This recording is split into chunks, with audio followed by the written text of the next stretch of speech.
Welcome to Boston, Charlie, and more particularly to our show. Thank you, John. It's a pleasure to be on your show.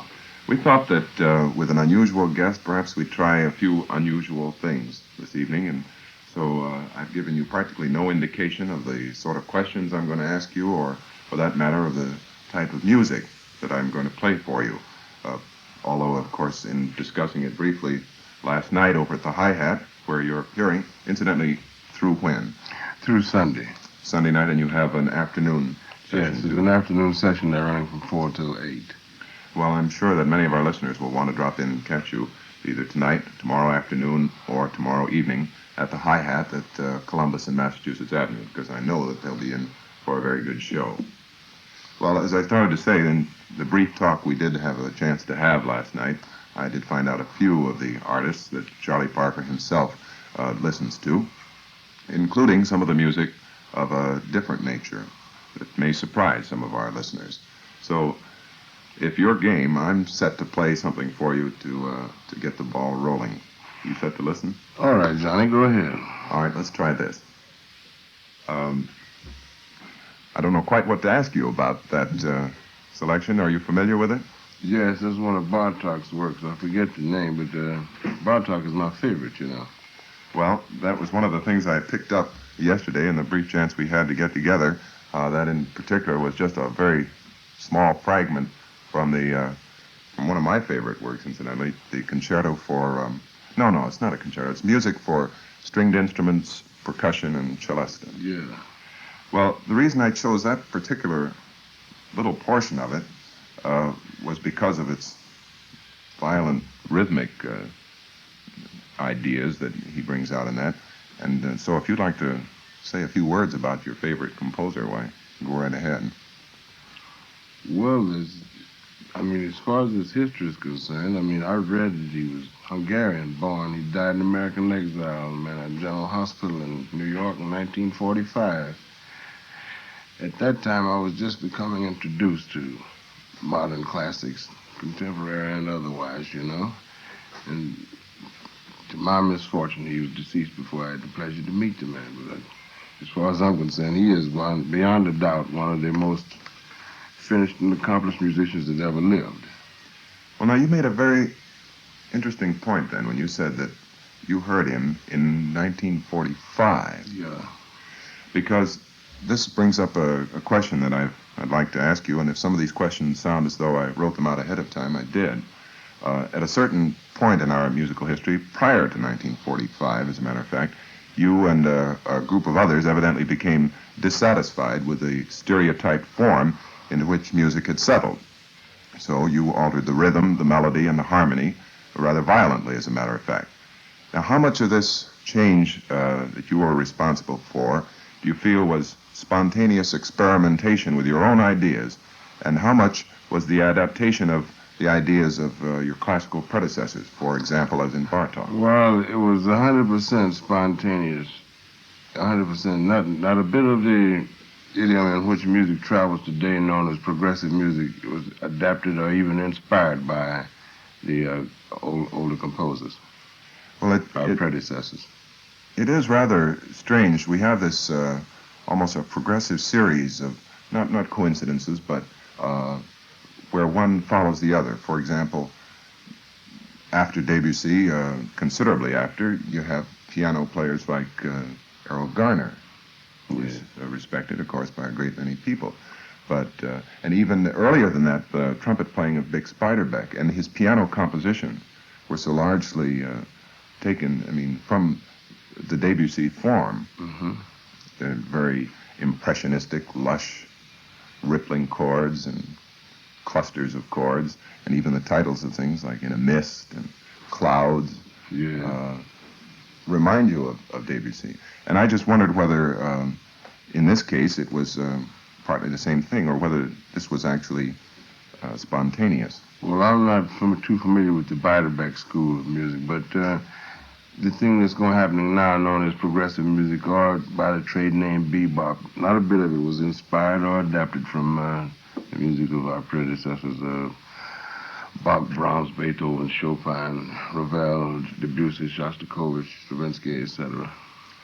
Then whom do you feel were the really important persons besides yourself who evidently were dissatisfied with music as it was and started to experiment.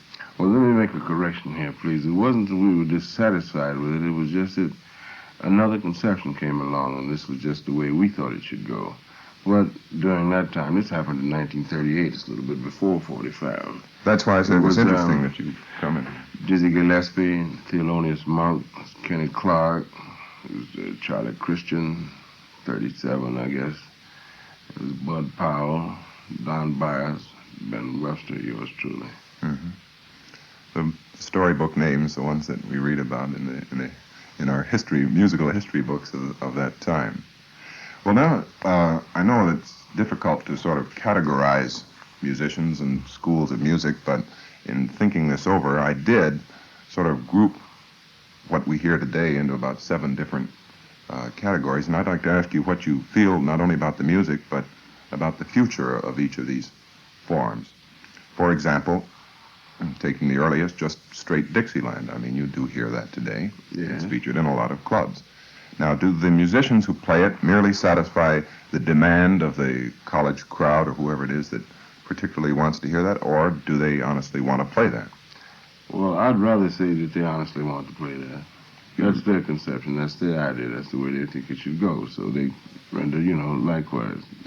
And how often and how long will they continue to play High Society and When the Saints Go Marching In? There's no time. There's nowhere in the world you can tell how long it'll go on, With roughly the same solos and... Yeah, roughly the same idea. Well, that's the skeleton. That's the way that music was set up, with certain, I guess you'd call them choruses, little ad-lib choruses that were remembered and handed down from person to person, and they just respect the solos of the older age, rather than improvisation of spontaneous improvisation, that is. But as I can probably gather... Ad-lib, in other words. You have no interest in that subject at all. Well, I like Dixieland. I like good Dixieland. It's, but I just don't, I don't play because I most likely wouldn't make a good job at it anyway. I just think it should go another way. Sure. Now, what about the musicians who don't play bebop, as you referred to it, and who also have grown tired of the Dixieland cliches? I don't even know what to call their music, but I mean people like Vic Dickinson, Doc Cheatham, Rex Stewart, many fine musicians who are not particularly Dixieland addicts, but who play, well, I just don't know what to call it. Well, that came along during the swing era, say. For instance, Dixieland, I think, was introduced in 14 or 15. And then the swing era came in about 1928 and lasted until 1935, 36. I guess you'd put them and say, like, if you just had to categorize, you'd say that was swing era, Of course, there are a lot of them still around, and many of them, as Nat Hentoff has pointed out recently in Downbeat, are finding it pretty tough to work because people are, that is, the audiences are pretty violently split between Dixieland and cool music, and there seems to be no room for these middle-of-the-road swing musicians. Oh, I'd like to differ. I beg to differ. In fact, there's always room for musicians. There's no such thing as the middle of the road. It'll be one thing or the other, either good music or otherwise, Mm-hmm. And it doesn't make any difference which idiom it might be in, swing, bebop, as you want to call it, or Dixieland. If it's good, it'll be heard.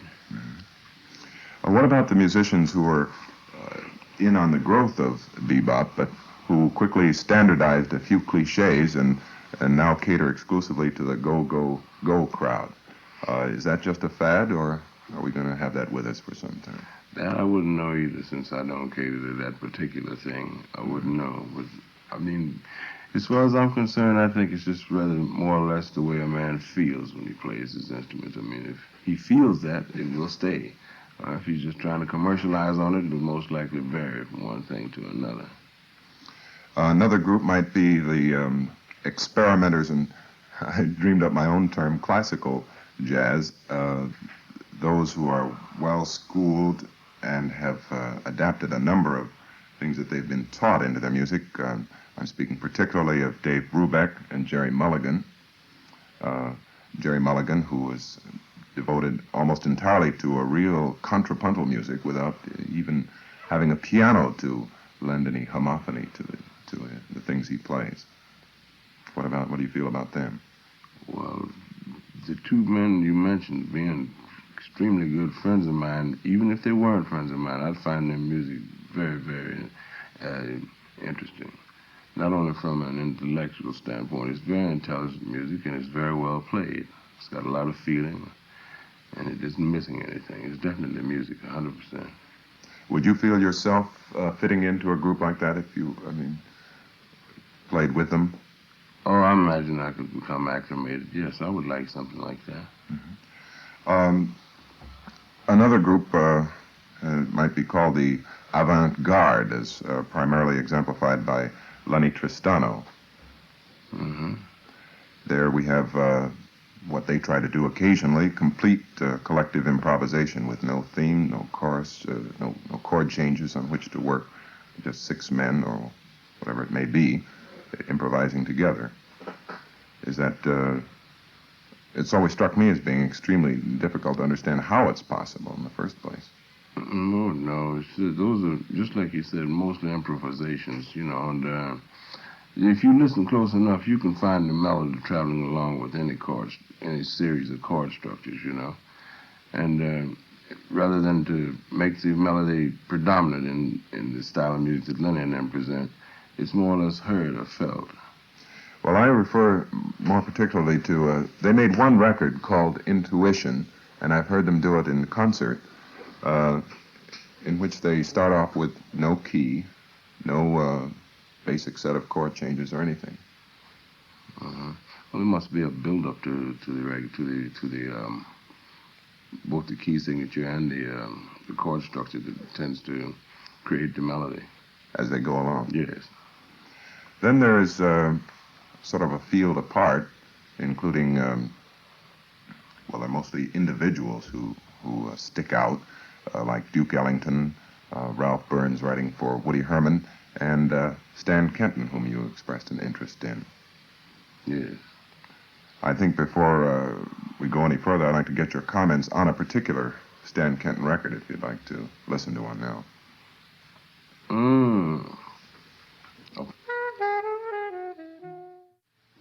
There you have Stan Kenton. Oh, I guess that's rather obvious, but I'll turn to Charlie Parker for the rest of the, at least the featured soloist on that. Yeah, that was Lee Konitz. Some very fine alto work on that record, too. I hadn't heard that one before, Johnny. What was the name of that? It's called My Lady. Very beautiful. I'm not sure, but I think perhaps Lee wrote it himself. I'm not sure of that. It's a beautiful tune. Very well done, too. Well, now I've given you an opportunity to speak of Stan Kenton. Yeah. Well, just as I was going on to say, Stan holds my definite interest. I mean, in lots of ways. He's pioneered quite a bit in this progressive style of music. One particular record I was asking you about a few minutes ago, have you paid any particular attention to House of Strings?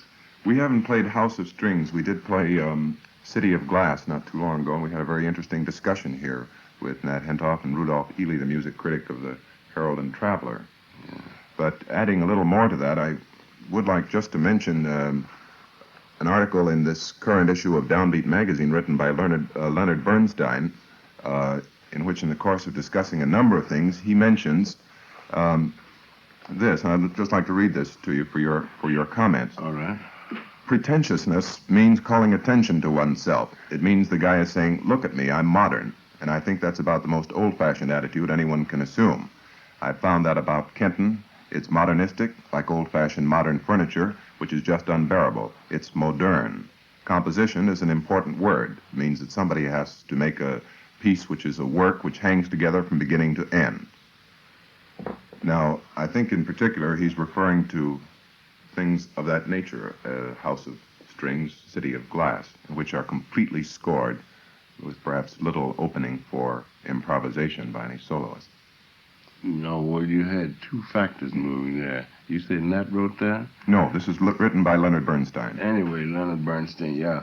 I can understand how he meant when he says a fellow would say, "Look at me, I'm modern." That's strictly from the publicity agent's mouth. Stan never has made such a statement. I know he hasn't. Most likely never will.